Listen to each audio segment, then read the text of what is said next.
What's up guys, Lee Fry here, welcome back to the channel. And if you can't tell by the thumbnail, I did it again. Switch camera systems. So stay tuned, don't go nowhere, we're going to talk about it.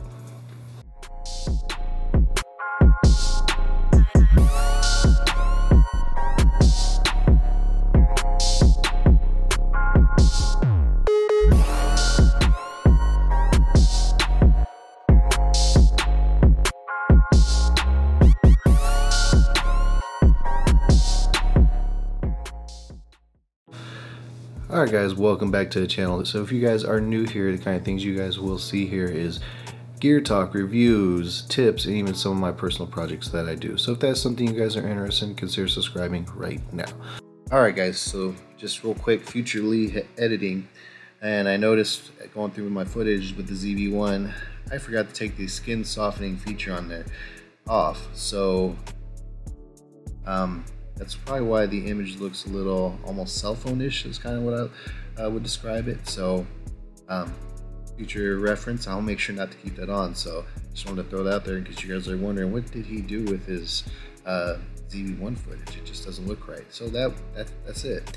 So anyways, just want to say it. Now we're gonna get back to the video. All right guys, so we're gonna go ahead and get into it. And yes, I know I have yet again switched camera systems again. I talked great things about the Canon EOS R and the lens setup that it has, the image quality, all that good stuff, and I still believe that. And the only reason I switched to this was because I was able to get a good deal where I could switch my system out and get into this camera and a decent lens system. That was the only way that I was going to switch and leave that system. So I had the opportunity to get into this used, it's not even brand new, it's used Sony a7S3, and I took that opportunity and now I am back home with Sony. So yeah, I guess I kind of did it again, but it's enough of that. So we're gonna go ahead and talk about my first impressions of this camera. And no, it's not gonna be the main things that you've heard. I'm not gonna dive deep into all the specs because this camera's been out for a year now. There is hundreds of videos on this camera talking about the specs and all the things that it does great at. And trust me, it does do a lot of good things, a lot of great things when it comes to video. But my first impressions are not going to be talking about the 4K 120, which is awesome, or the 4K 60, which is awesome, or the 10-bit color, which again is awesome, or the excellent ISO performance. We are going to talk about that, but they don't call this thing the low light king for nothing. So we're not going to be talking about that as much. Those aren't really my main takeaways. Probably my main takeaways of what I've loved about this camera so far, there's three of them, and I'm going to talk about those three, and I'm going to talk about three gripes that I have with this camera. And then I'm going to show you guys some video, some still images, and I'm going to put it up on the sticks so you guys can kind of see it as well here in just a minute. So number one, the autofocus. The autofocus is by far the best autofocus system I have used. I've used the Sony a6400. The autofocus was great. This Sony ZV-1 that I'm recording on right now, the autofocus is great. The Canon EOS R, the autofocus was great, but this is just next level. Like, it is so nice. It's so fast, reliable, and the focus pull just looks natural. It doesn't look like how the a6400 almost just looked electronic. It actually has a nice smooth focus pull, which is awesome. Almost looks like you have a focus puller there. So whatever Sony did with this autofocus system in this camera, they did great. Second, and this could also be on my negative side, S-Log3. It is amazing. The dynamic range, the image quality that you get with that, it's awesome. I love filming with S-Log3. It is amazing. And now that you have the 10-bit color on this, you can actually use the S-Log3 in these Sony cameras where it's not going to just completely fall apart when you push it a little bit. So you can push it a lot of different directions and it's going to hold up, which is awesome. So I've loved working with S-Log3 so far. And lastly, the overall image quality. This has got to be, so far, the cleanest looking image I've had with any video camera that I have used.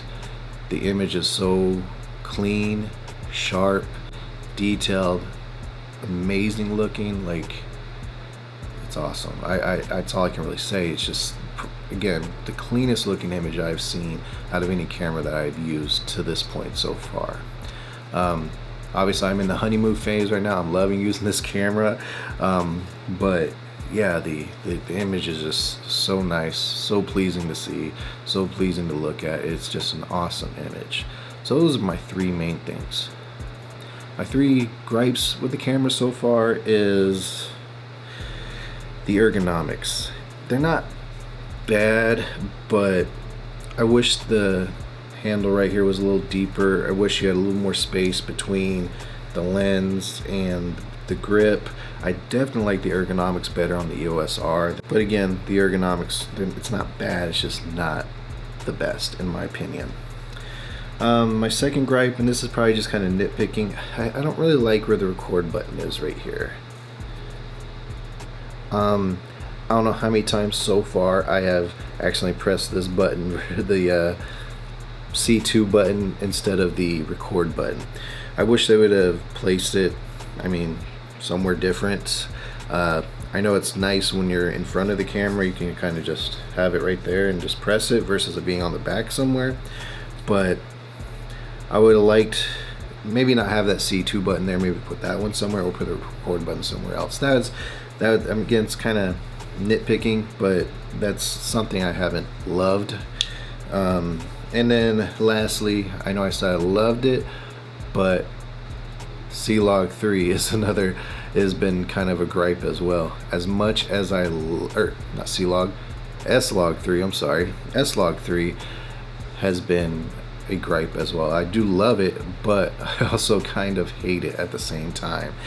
It is very time consuming and difficult to grade because it is such a flat picture profile. C-Log on the Canon EOS R was so much easier to work with. It's so much easier to color correct it and grade it.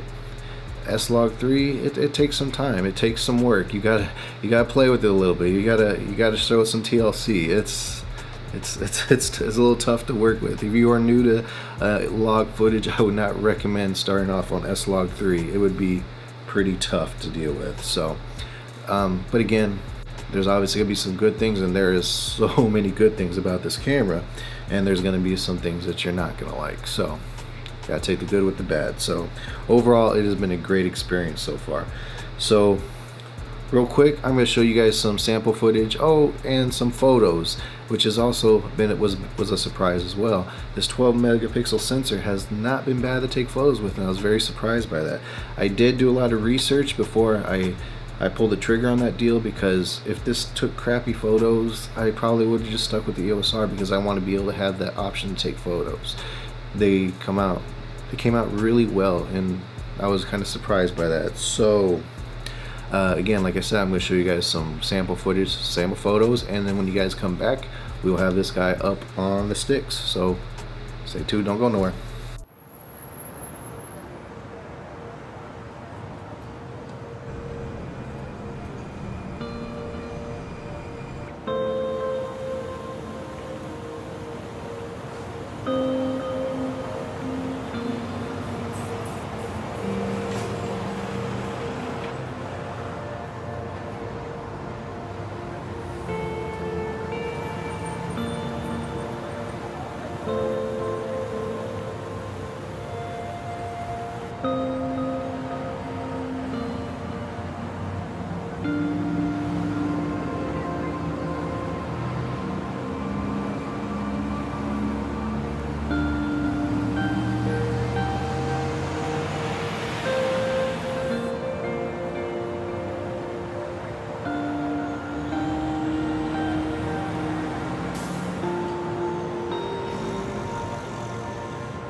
Alright guys, welcome back. So now we are shooting on the Sony a7S III. So what do you guys think of the video and photo? I feel like it came out looking pretty good in my opinion. If you're a pixel peeper, you can look real close to a lot of those images. They are super clean images because I did that.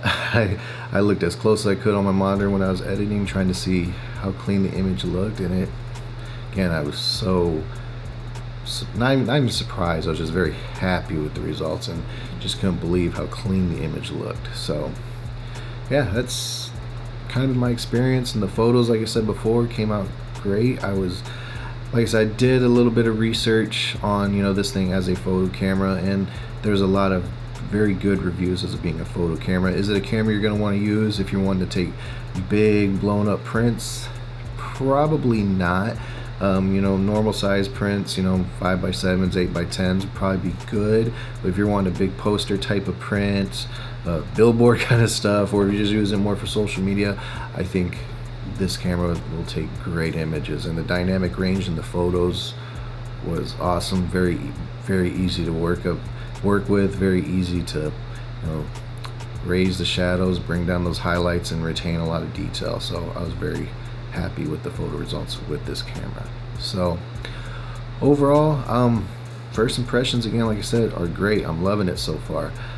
Loving the little flip out LCD. I'm so glad Sony finally listened to everybody and gave it a flip LCD, updated the menu system, made this screen a touch screen where you can actually touch to navigate versus this guy.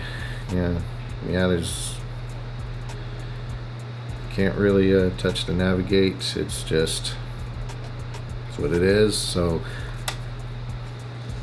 props to Sony for finally listening to everybody and putting that on. So anyways guys, that is basically it for my first impressions of this camera, the Sony a7S III. Again, loving it. Well, anyways guys, I'm gonna wrap this video up. I hope you guys enjoyed it. I hope you guys stay tuned because I might be putting more videos out with this camera, the lenses that I am using, and kind of talk about that, and probably do a long-term review down the road, just letting you guys know what I think about it. But this camera ain't going anywhere. No, this camera does everything that I want it to do. I'm getting into more video work, so I got this for that specific reason, because it's gonna, you know, it's gonna age very well, and it's gonna hold up for a while, and has every spec that I could possibly ask for when it comes to video features. So it's definitely not going anywhere for a long while. So anyways guys, if there's anything you guys want to see, please leave a comment, let me know. If you're not subscribed to the channel, please hit that subscribe button. Again, hit that like button, leave a comment, and we'll see you guys at the next video. Have a good one.